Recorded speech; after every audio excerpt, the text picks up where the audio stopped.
Shriram news. Mumbai के उत्तर भारतीय नेताओं से 10 सवाल कार्यक्रम के तहत आज हमने बातचीत की महाराष्ट्र के पूर्व मंत्री चंद्रकांत त्रिपाठी से। उत्तर प्रदेश के मिर्जापुर जिले के तुलापुर गांव के मूल निवासी श्री त्रिपाठी ने प्रयागराज के इविंग क्रिश्चियन कॉलेज और बीएचयू से शिक्षा हासिल की।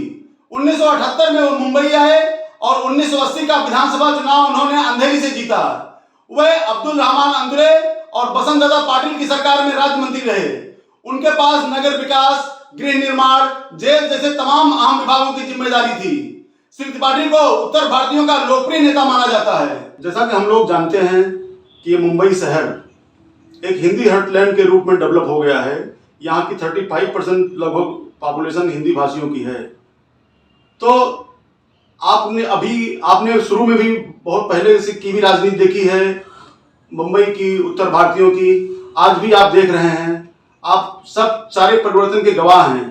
क्या आप ऐसा मानते हैं कि उत्तर भारतीयों की जो सामूहिक सोच थी, सामूहिक नेतृत्व हुआ करता था उनका एक, क्या उसमें कोई बदलाव आया है? मुझे ऐसा नहीं लगता, बल्कि ये लगता है कि समाज में थोड़ा बिखराव आया है। इसलिए कि जो पूरे देश स्तर पे राजनीतिक नेताओं का कद छोटा हुआ है, उसका असर समाज पे पड़ा है। या आप यूं कह सकते हैं कि समाज की सोच में कहीं ना कहीं थोड़ी सी गिरावट आई है, इसलिए उसका प्रतिनिधित्व करने वाले भी छोटे हो गए हैं।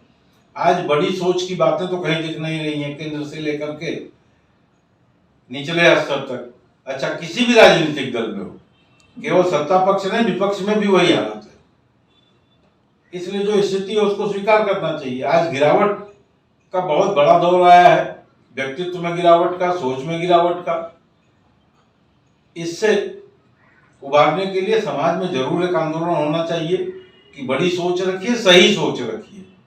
केवल बहकावे में आकर के, ओछे नारों में जाकर के धर्म और संप्रदाय की, जाति की जो राजनीति करने वाले लोग हैं उनसे सावधान रहने की आवश्यकता है, विशेष रूप से मुंबई के हिंदी भाषियों।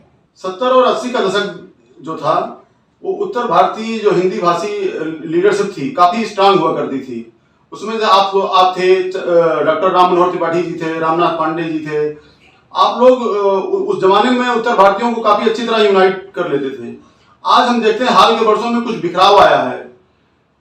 आप क्या मानते हैं कैसे अपने समाज को यूनाइट किया जा सकता है? देखिए, तब की और आज की स्थिति में जमीन आसमान का अंतर है। एक तो नेतृत्व बोना हुआ है देश के पैमाने पे, चाहे किसी भी दल में हो। उस समय के नेताओं की तुलना में आज के नेता बहुत बौने दिखाई पड़ते हैं। केंद्र का, भारत सरकार में बैठे हुए नेताओं का, विशेष रूप से कांग्रेस के नेताओं का काफी ध्यान रहता था हर जगह क्षेत्र में रहने वाले लोगों के प्रति, और उचित प्रतिनिधित्व मिलता था उनके नाते। आज वो स्थिति है नहीं।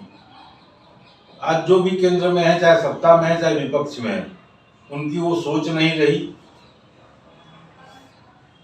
और ना उनका ध्यान रहा विभिन्न समाजों के लोगों के प्रति, विभिन्न समाजों के उत्थान के प्रति। इसलिए फर्क तो बहुत है, स्थितियां भी वैसी हैं, परिस्थितियां भी वैसी हैं। आज यहाँ राजनीति में काम करने वाले लोग भी केवल सत्ता और पद के लिए भागदौड़ कर रहे हैं, लालायित होकर कर रहे हैं। अब आज अच्छे अच्छे लोग देखता हूं सत्ता के लिए यहां से वहां कर रहे हैं। सिद्धांतों की कोई बात ही नहीं रह गई। समाज के लोगों को भी उद्वेलित होना पड़ेगा। समाज भी झूठे झूठे वादों पर, झूठे झूठे नारों पे, कोई राम मंदिर के नाम पे, कोई किसी के नाम पे जिस तरीके से भाग रहे हैं लोग, तो सामाजिक सोच भी बहुत ओछी हुई है, बौनी हुई है। और उसी का नतीजा है कि उनके प्रतिनिधित्व करने वाले भी उसी तरीके से चल रहे हैं। क्या हाल के वर्षों में उत्तर भारतीय जो समुदाय है उसकी जाति संरचना में कोई परिवर्तन आया है? दुर्भाग्य यह है कि आज पूरे देश में जातिवाद का बोलबाला हो रहा है, तो यहाँ का उत्तर भारतीय समाज भी उससे अछूता नहीं है। आज धर्म, जाति, संप्रदाय, इस पे राजनीति हो रही है और समाज उसी में जा रहा है पीछे पीछे। एक जमाना हुआ करता था जब हमारा जो नॉर्थ इंडियन कम्युनिटी थी, उत्तर भारतीय हिंदी भाषी लोग थे, कुछ पारंपरिक व्यवसायों में लगे हुए थे। अभी आप उत्तर भारतीयों के प्रदर्शन को, विभिन्न क्षेत्रों में उनके प्रदर्शन पर आपका क्या अनुभव है? समाज ने बहुत तरक्की किया है। कोई भी क्षेत्र ऐसा बाकी नहीं जहाँ की समाज के लोग अच्छे तरीके से प्रतिष्ठित न हो। दुर्भाग्य ये है कि समाज की जो आज सोच में बदलाव की स्थिति आनी चाहिए, उसके लिए लोग काम नहीं कर रहे हैं। देखिए, आप हजारों किलोमीटर दूर आकर के जब यहाँ बसे हैं, परिवार यहाँ बसा है, आपके बच्चे यहाँ पैदा हुए, आपके बच्चे यहाँ पल रहे हैं, बढ़ रहे हैं, पले हैं, बढ़े हैं, आपको मराठी जो मूल के लोग हैं उनके साथ तादाद में स्थापित करने की कोशिश सामाजिक स्तर पे होनी चाहिए। तब जो है विकास में कोई अवरोध नहीं रहेगा। अलग थलग करके अपने आप को रखने में समाज का बृहद पैमाने पे फायदा मैं नहीं देखता हूँ। हाल में पारसनाथ तिवारी जी ने एक सद्भावना यात्रा आयोजित की थी और कुछ तमाम लीडर थे जिन्होंने तरह तरह की यात्राएं ऑर्गेनाइज की थी। आप इनको किस रूप में देखते हैं? समाज आंदोलित रहना चाहिए, इसलिए ऐसे जो लोग भी इस तरीके का कार्य करते हैं मैं उनको साधुवाद देता हूँ। पारसनाथ जी ने जो किया बहुत ही अच्छा काम किया। कुछ न कुछ तो उसका असर जाता ही है समाज पे।